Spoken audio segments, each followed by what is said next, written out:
Class 10 के लिए। आज की ऑनलाइन क्लास में हमें आपकी कृपाराम मीडिया का आगे का जो रूटीन है स्टोरी है वह पढ़ेंगे। अब उसमें कल हमने देखा था, सबसे पहले हम लघु परिचय की बात करें तो कृपाराम मीडिया है खेड़िया शाखा के चारण के, इनके पिता का नाम महीजोराम है और खराड़ी गांव को पाली के पास है, वहाँ इनका निवास था। सिकर नरेश देवी सिंह और उनके पुत्र राव लक्ष्मण सिंह ने जो महाराजपुर है और लक्ष्मणपुरा की जागीर इनको प्रदान की थी। इन्होंने जो अपना रचना कार्य शुरू किया था वो 1864 में शुरू किया था और राज्य का सोटर है वह एक ग्रंथ लिखा। राज्य का सोटा लिखा, एक चालक नैसी लिखा और साथ ही साथ इनमें राज्य का सोटा में करीब करीब 140 सोटे हैं। राज्य का सोटा भी इन्होंने किसकी लिखा कि इनका एक सेवक था राजा राम, वो हमेशा ही बहुत ही उदास रहता, कई बार काम में उसका मन नहीं लगता। तो वह कई बार कृपाराम ने पूछा कि था क्या हुआ, पर उन्होंने कोई भी जवाब नहीं दिया। एक दिन है पूछा तब है उन्होंने यही बताया, राजा राम ने बोला कि मेरे पीछे मेरा नाम खत्म हो जाएगा, मेरे संतान नहीं है। अब निसंतान राजा राम ने यह बात बताई, तब कृपाराम ने बोला कि मैं तुम्हारा नाम अमर कर दूंगा, तुम्हें सभी लोग याद करेंगे। जब उन्होंने राजा का सोटा जो है ग्रंथ की रचना की थी। इसमें स्टूडेंट्स इसमें देखना कि सभी के लिए इसमें जो बात कही गई है सभी के लिए व्यवहारिक बात बताई गई है। व्यवहारिक बातों में आप देखेंगे कि हमारे जो दैनिक दिनचर्या में जो बातें होती है वह कहीं न कहीं इससे संबंधित होती है कि किस तरह से। तो वही बातें हैं कृपाराम ने अपने राजा से अपने सेवक राजा को बताई, राजा राम को बताई। तो हम एक एक पॉइंट, अब कल भी हमने देखा कि किस तरह वाणी का महत्व होता है हमारे जीवन में, किस तरह से है कि आप है हमेशा अच्छा बोलो तो आपके लोग ये तारीफ करेंगे। साथ ही साथ आप हमेशा ऐसे लोगों से मित्रता करो कि जो आपके लिए भलाई का कार्य करे। नहीं तो क्या होता है कि वह मित्र है आपके लिए धोखेबाजी का कार्य करे तो वह कहीं न कहीं आपके लिए नुकसानदायक होता है। तो उसी से जुड़े हुए आज भी हैं, वही दो हैं, हम इनको है आज इनका अध्ययन करते हैं। देखो स्टार्ट करते हैं आपके लिए। मलिया गिर मंजार हर को तर चंदन हुए, संगत लिए सुधा दुख अहीने राजा।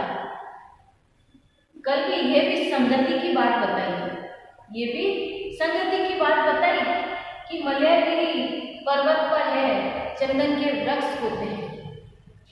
क्या होता है कि मलयागिरी जो पर्वत है, जो हिमालय है, हिमालय पर जो मलयागिरी पर्वत है वहाँ पर चंदन के वृक्ष होते हैं। अब वहाँ का हर वृक्ष चंदन है। चंदन कल है हमने देखा कि किस तरह से एक चंदन के वृक्ष पर सांप लिपटा रहता है। सांप विषैला होता है, जहरीला होता है, परंतु वह कभी भी चंदन में विष नहीं आता। क्यों नहीं आता? क्योंकि सांप में जहर होते हुए भी वह उसके लिपटा रहता है और उसमें चंदन की खुद की उत्तम प्रकृति है। क्या है? चंदन की उत्तम प्रकृति होने के कारण उसने सांप को अपने कब्जे में कर लिया। आस-पास में बबूल और नीम के पेड़ हैं, उनमें भी चंदन की खुशबू मिल जाती है। तो वही बात इधर है, ये यहीं पर लागू होती है कि मलयागिरी पर्वत पर जो हर वृक्ष वहाँ पर चंदन का वृक्ष है। क्यों है? संगत लिए सुधार मुखानी राजा, उन वृक्षों को उसने अपने समान बना लिया क्योंकि चंदन खुद उत्तम प्रकृति का है। उसने कभी भी कुसंगति का कार्य नहीं किया। उसने जो सिंपल से जो साधारण से पेड़ हैं उनको भी अपनी खुशबू देकर उसको चंदन के समान बना दिया। यहाँ पर उत्तम प्रकृति की बात कही गई है। नेक्स्ट आता है पाटा पेड़ उपाव तन लागा तलवारिया, वही जीव का भाव रति न औकत राजिया।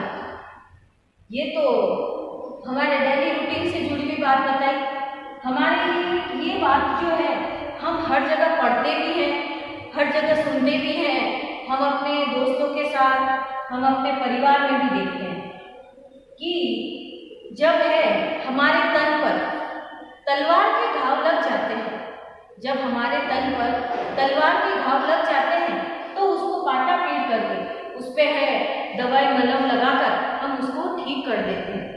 क्या करते हैं कि जब आपकी कोई चोट वोट लग जाती है या कहीं पर कोई घाव लग जाता है तब आपने क्या किया, उसको पाटा पीट की उस पर दवाई मलहम लगाकर पट्टी बांधकर उसको ठीक कर दिया। परंतु वही जीवरा घाव रति नवोखत राजा और जीव के घाव लग शब्दों के, यहाँ पर जीव का घाव से तात्पर्य हम शब्दों के बाण छोड़ते हैं कि मुंह से शब्द एक बार निकल जाता है वह वापस नहीं आता, तो उसी के समान कि वही जीव का घाव रति नवोखत राजा कि जब जीव के घाव लग जाते हैं उसकी कोई भी मलहम नहीं होती है, उसकी कोई भी मलहम नहीं होती है। वही है कि हमारे तलवार से घाव लग गया, हमने उसको ठीक कर लिया, परंतु जब जीव का घाव लगा तो कभी भी वह ठीक नहीं होता। शब्दों के घाव कभी भी ठीक नहीं होते हैं। तलवार से ज्यादा काम कौन करता है, हमारी जीभ काम कर जाती है और वही है हमारी उसके लिए कोई भी औषधि नहीं बनाई गई। हम बाद में भी कुछ भी, हम पहले तो कुछ हम दोस्तों के साथ बैठे हैं कुछ भी बोल दिया, परंतु हम उसको सुधारना चाहे फिर भी वह बिगड़ी बात बनती नहीं है, क्योंकि हमने पहले तो उनको है अब शब्द बोल दिए, कुछ भी बोला, फिर हम कहें कि हमने जैसे कल ही पढ़ा था कि फटे दूध से कभी भी माखन नहीं निकलता और जब बात बिगड़ जाती है वह कभी भी सुधरती नहीं है। तो यहीं पर भी वही बात लागू होती है कि जीभ के घाव कभी भी ठीक नहीं होते हैं, तलवार के घाव ठीक हो जाएंगे, वह मन पर भी नहीं रखेगा। और यदि आपने जीभ के घाव दे दिए, शब्दों के बाण चलाए, तो वह उसकी कोई औषधि नहीं और हम कितना भी चाहे उसको ठीक नहीं कर पाएंगे। उसी तरह आगे देखिए, फिर यही बात आई कि चापलूस लोगों से, स्वार्थी लोगों से हमें मित्रता नहीं रखनी है। मूसा ने मंजार हित कर बैठा है कण, सजाने संसार रस न रसी राज्य। यहाँ पर जो बात कही गई है मूसा ने मंजार, यहाँ पर है कि एक चूहा है वह बिल्ली से दोस्ती कर बैठता है। चूहा और बिल्ली पूरी तरह से दुश्मन होते हैं एक दूसरे के, और वही दोनों एक दूसरे के दोस्ती करें और दोनों मित्रता कर लें, तो ये सही है या गलत है? हम कहेंगे यह गलत है। कभी भी वह एक दूसरे के लिए भलाई का कार्य नहीं करेंगे। ये सब सजाने संसार, पूरा संसार जानता है, रस न रसी राजा, इनकी मित्रता में कोई भी रस नहीं है। ये दोनों एक दूसरे के दुश्मन होते हैं। जैसे कि चूहा है, चूहा हो बिल्ली में कभी भी दोस्ती नहीं हो सकती, बिल्ली कुत्ते में दोस्ती नहीं हो सकती, कोई भी चापलूस व्यक्ति है कभी किसी से मित्रता नहीं कर सकता। उसी तरह से कभी भी एक बिल्ली और चूहे की मित्रता नहीं हो सकती। तो पूरा संसार जानता है उसमें कभी भी रस नहीं रहता, रस न रसी राजा, उसमें कोई भी रस नहीं रहता है। तो हमें क्या करना है, ऐसे लोगों से ही मित्रता करनी है कि एक बार उससे दुश्मनी हो जाए तो वापस कभी भी उससे मित्रता नहीं करो। ये हमारे लिए बहुत ही, ये हमारे भलाई की बात यहाँ पर कही जा रही है, भलाई की बात कही जा रही है। क्या कहा कि हमें ऐसे लोगों से ही मित्रता करनी है जिससे हम मित्रता निभा सके। मित्रता ऐसा नहीं है कि 2 दिन मित्रता की और चले गए, नहीं। जैसे आपकी बचपन की दोस्ती होती है, आप किशोरावस्था में आए, वह दोस्ती हमारी कंटिन्यू चलती रहती है, वर्षों बरस चलती है। क्यों चलती है? क्योंकि एक दूसरे के प्रति हमारा विश्वास होता है। यहाँ पर कितना भी है, एक चूहा बिल्ली की दोस्ती मान ले हो जाएगी, परंतु कभी ना कभी जो बिल्ली है उस पर घात लगाए रखेगी, वह उसके लिए जानलेवा हो सकता है। तो यहाँ पर भी वही है कि हमें भी ऐसे लोगों से मित्रता करनी है जो हमारे लिए काम आए। फिर आगे की बात करते हैं, खर दूर आंख उतार एक भाव करे आग्रह। ते नगरी उमताय रोही आछी राज्य। यहाँ पर भी गुणों के महत्व की बात कही गई है स्टूडेंट्स। यहाँ पर गुणों की बात से तात्पर्य रहेगा कि जहाँ पर गुण और अवगुण दोनों की कोई भी महत्ता नहीं होती है, वहाँ पर गुण अवगुण एक समान होगा, तो वहाँ पर यहाँ तो उससे अच्छा क्या रहेगा, किसी जंगल में रह जाओ, उस नगरी में जाना नहीं, उस जगह पर जाना नहीं, और वहाँ से सबसे अच्छा जंगल ही है जहाँ पर कम से कम खुद का स्वाभिमान तो रहेगा कि उसने खड़ और खुदाई जो होता है, जो चारे में दिया जाता है, गुड़ यानी जो गुड़ होता है वह हमारे लिए, हम जो मनुष्य खाते हैं वह मीठा होता है, और खड़ और गुड़ को सबको एक समान मान लिया, यानी खड़ और गुड़ दोनों को एक समान मान लिया। गुड़ और जो जानवरों को देते हैं उसमें कोई फर्क ही नहीं रखा कि गुड़ और खड़ में है, कोई फर्क नहीं रखा, यानी हमारे यहाँ पर गुणों की महत्ता नहीं है, दोनों का एक ही भाव में उसको कर रहे हैं। तो ते नगरी होता है, उस नगरी में जाने से अच्छा है आप किसी जंगल में जाकर रह जाओ।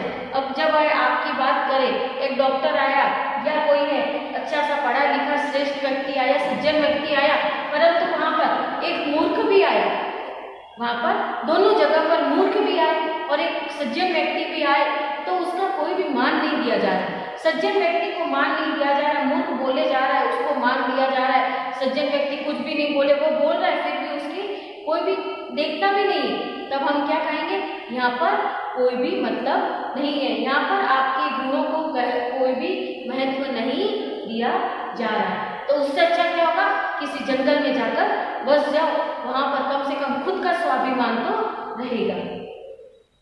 फिर यही बात आगे देखते हैं, गणगण सावर भाई न फूटे पहाड़ निवर, जड़ कोमल बित जाए राय पड़े जगराज में।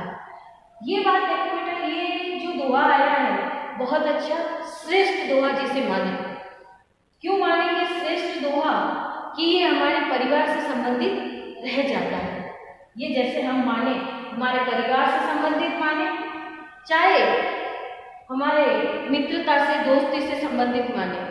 कैसे मानेंगे, देखिए कि गणगण सावर गाय, एक पहाड़ है बड़ा, उस पर रोज प्रहार किया जाए, बड़े से हथौड़े से रोज उस पर प्रहार किया जाए, उसको पीटा जाए, तो वो क्या है, पहाड़ तो नहीं टूटेगा, क्या है, पहाड़ नहीं टूटेगा, परंतु उसमें एक है, उसमें दरार पड़ जाएगी। क्या होगा, पहाड़ तो टूटेगा नहीं, तो यहाँ पर दरार पड़ जाएगी, जड़ कोमल बिध जाए, तो उसमें से छोटे छोटे, आपने देखा होगा, छोटे छोटे पौधे निकल आते हैं।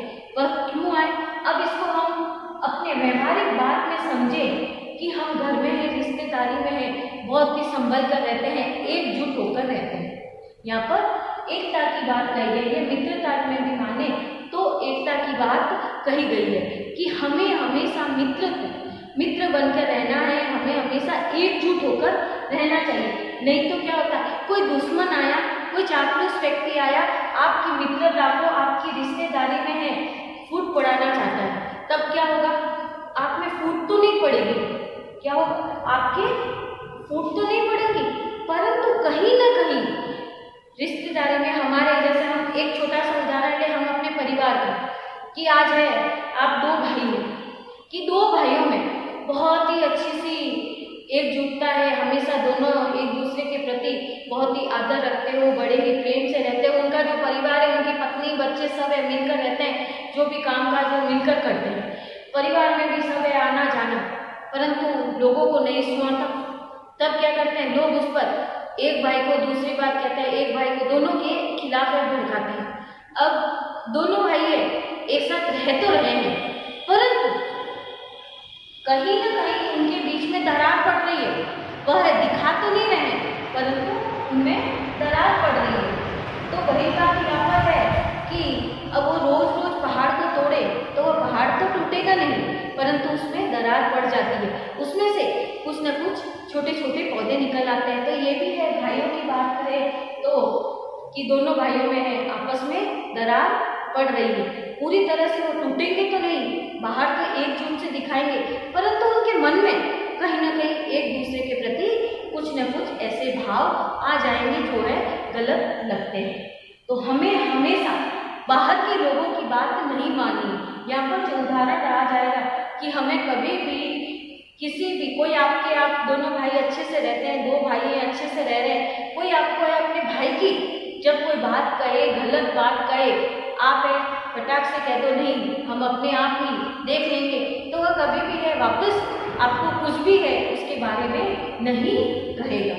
तो उसी तरह है आप है पहाड़ बनकर रहिए, उसमें क्या है दरार मत आने दीजिए। नेक्स्ट है पर मीठा करता जो अमृत सींचिए और कड़वाई का रंज समूह के राज है।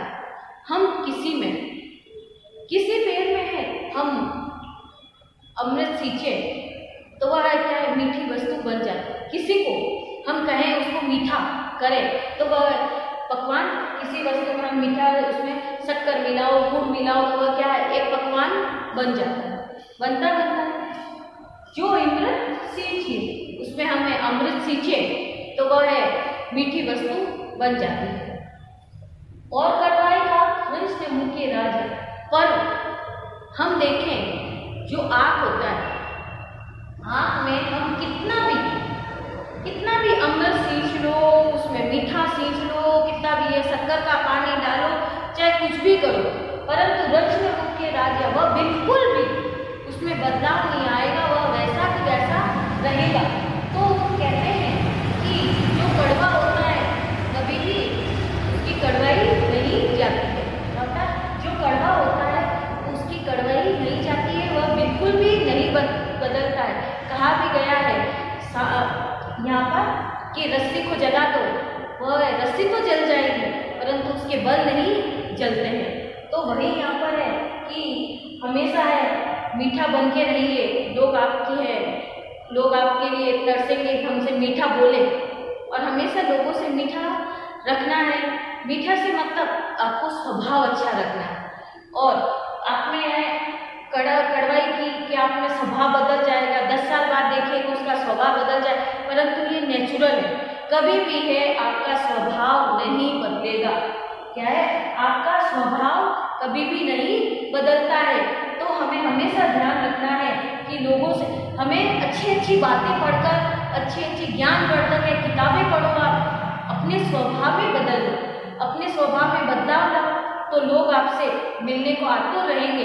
नहीं तो क्या है आपकी कड़वाई कभी भी है नहीं जाती, चाहे उसमें कितना भी है, कोई व्यक्ति का है स्वभाव कैसा भी है, आपके समान है, जब वो कड़वा रहेगा उसको कितना भी सींच लो, कितनी भी अच्छी बातें बताओ, उसमें कुछ भी बदलाव नहीं आता है। तो वही है कि हमें हमेशा अच्छे से अच्छा रहना है। तो ये जो है 2 मिनट आपको बताए गए, कृपा ने बहुत अच्छी बातें बताई। अगर इसके आपको देखना है, आप सब प्रसंग व्याख्या भी करनी है, साथ ही साथ इसके जो है प्रश्न उत्तर भी करने हैं। इसका जो कार्य है वह पूरा होना चाहिए। आपको अच्छी बातें ये सारी बेटा जीवन में उतारने लायक बातें हैं। क्या है ये आप है अपने जीवन में उतारो, आपका जीवन है श्रेष्ठ जीवन बन जाएगा। धीरे धीरे आदत में लाइए इनको। क्या है हमें धीरे धीरे आदत में लाना ही है, नहीं तो हमारा स्वभाव है कुसंगति की ओर नहीं जाना है, हमें सत्संगति की ओर जाना है। ये सारी चीजें सत्संगति की चीजें कहलाती है। कल